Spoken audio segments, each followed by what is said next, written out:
This week's Torah portion talks about the creation of the world and Adam and Eve, the first couple.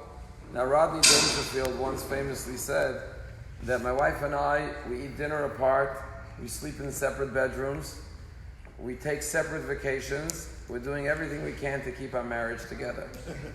So, ever since God created Adam and Eve, keeping marriages together has been a struggle. Today, the divorce rate is over 50%. So it's fascinating that the best marriage advice is found in one word in this week's Torah portion. One word contains the best marriage advice. Right in the beginning, when it talks about the creation of Adam and Eve, the Torah says, it's not good for man to be alone. Loneliness is not a good thing. Therefore, God says, Eselo, I will make for man, Ezer, a helpmate. And then there's one more word, Kidegdo, against him. And the rabbi said, what's going on here? If she's supposed to be a helpmate, she should be alongside him, not against him. So we know what happens in a marriage many times is one of two things. A person states their opinion. It doesn't have to be, it could be the husband or the wife. And if someone else says, well, I don't really see it that way, well, how dare you not see it my way? And there's anger, and there's fights, and there's resentment, and there's bitterness. That's one option. Option two is, every time you try to state your opinion, the other person gives you blowback or argues or gets angry, so you keep quiet. Sometimes you have a submissive spouse. You know, the wife doesn't want to get in the way of the husband. She knows my husband gets angry, has a temper, he's going to yell at me, whatever, so I'll keep my opinion to myself. So you go through life and one spouse just bites her tongue or his tongue because you're afraid of the anger or the resentment of the other spouse. Who loses out? The spouse, because instead of getting feedback, instead of getting another perspective, instead of getting another view that could help them balance out their view and gain a broader perspective, they remain limited in their own perspective. God gave you a spouse to help you broaden your horizons, to go out of your self-confined perspective of life. That's why you need another person at your side to help you transcend your limited space of yourself. You could live yourself if you just want to hear your own echo. The whole idea of marriage is someone else to help you.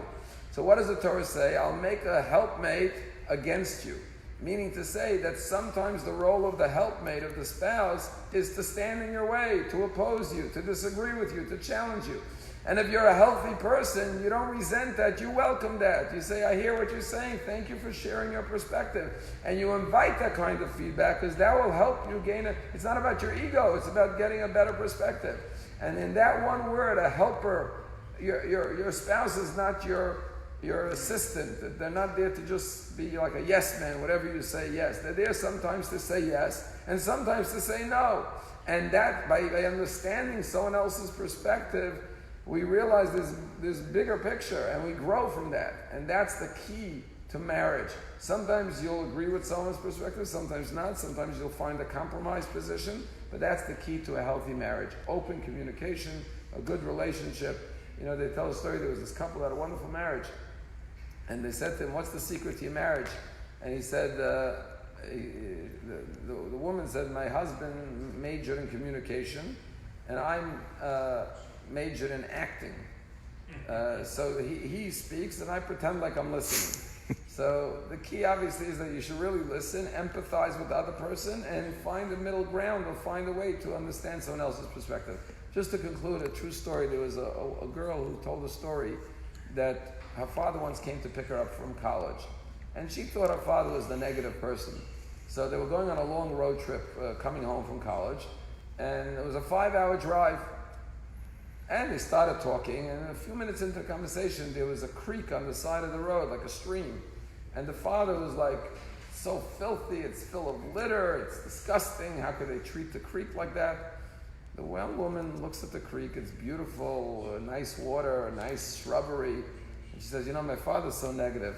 And she tunes out for the rest of the trip. For the next 4 hours, she doesn't talk to her dad. She's disgusted by her father's naysaying negativity.